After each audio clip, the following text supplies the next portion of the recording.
Order! Order! You are an incorrigible delinquent at times. Behave yourself, man!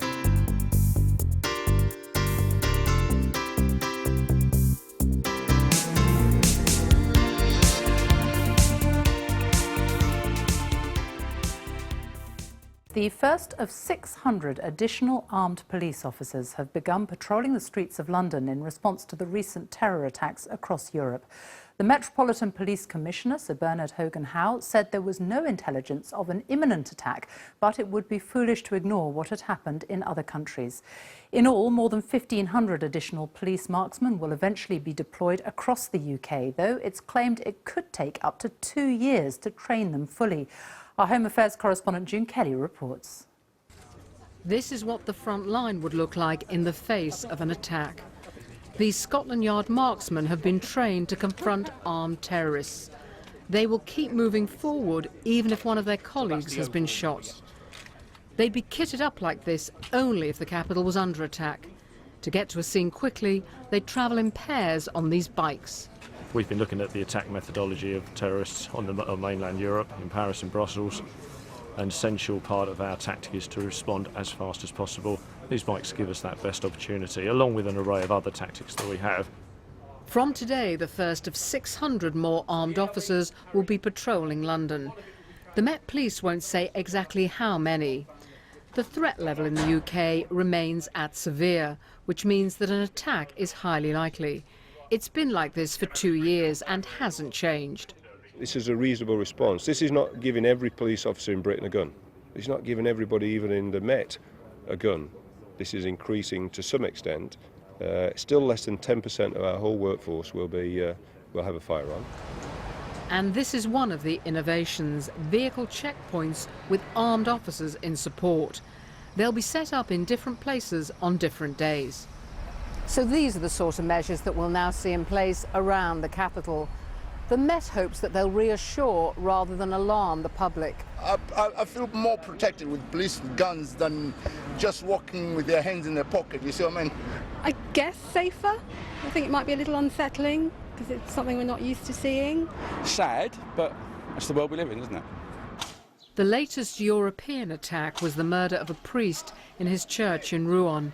He was killed with a knife in what the intelligence agencies term a low-tech attack.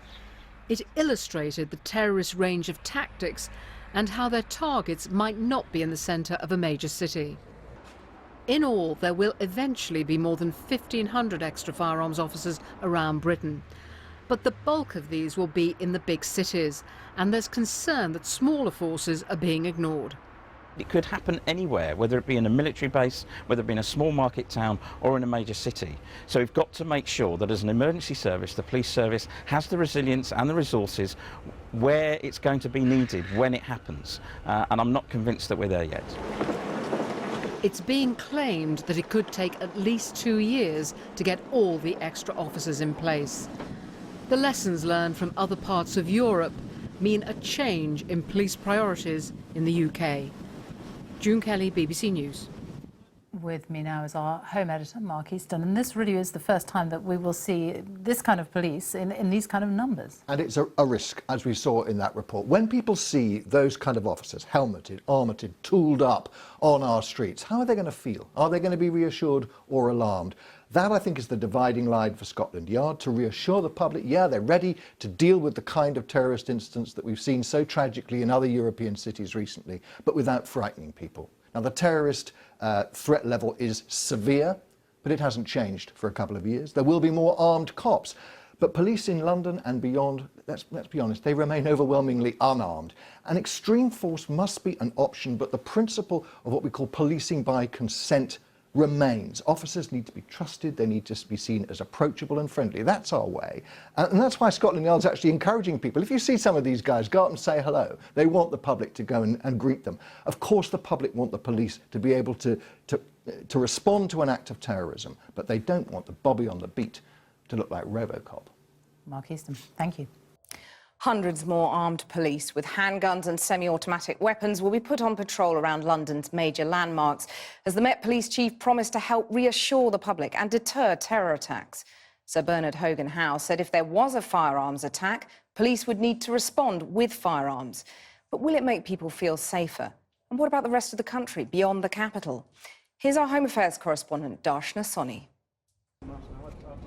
So this team will be on standby 24/7 throughout the week. A deliberate show of strength. The kit van, again, we've thrown out a few of the bits and pieces for you to see, and we'll talk you through that as we go along. The media were today invited to film the Met Specialist Firearms Unit after it was announced that another 600 armed officers will be deployed across the capital, bringing the total to 2,800. So these additional armed officers will now be more visible across London. The Commissioner admits that part of the aim is to reassure the public. Sir Bernard says that it's not in response to any specific intelligence. Yet in the last few days, he's repeatedly used the phrase that it's not a question of if Britain gets attacked, but when. Which raises the question, why then hasn't the threat level been raised?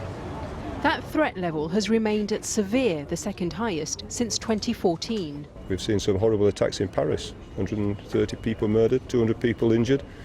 It would be fools and inhuman to sort of say, well, we'll just carry on as we were before. You can't do that. As we know, in any firearms situation, you've got to adapt your tactics to those of your enemy.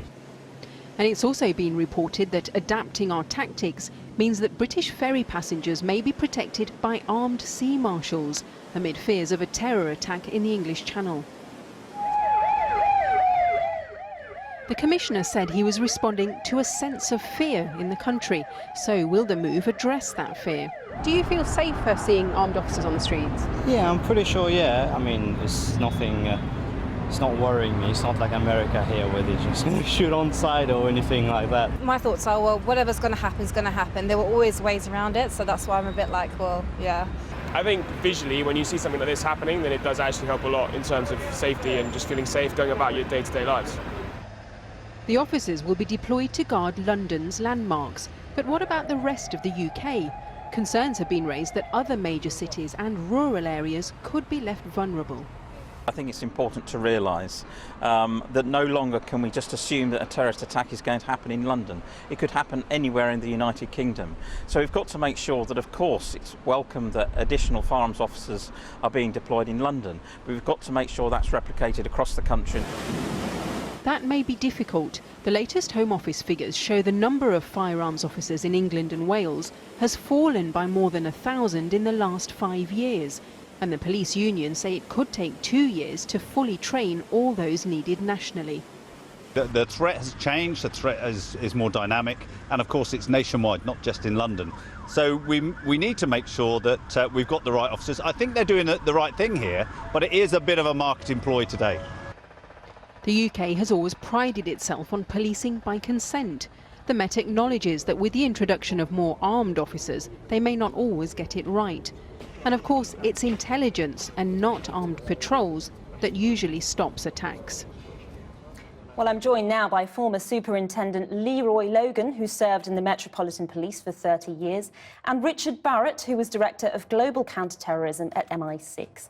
Leroy Logan, if I can come to you first of all, this show of strength, this idea that armed police will make us safer, do you think the public are feeling reassured, or are they more worried by seeing pictures like this? Well, I think you'll have a certain element of the community who will feel reassured, but there'll be those who feel a sense of fear because of the experience they may have had with policing, whether it's a perception that they feel over-policed and under-protected, and so more armed officers might cause a sense of trepidation for them.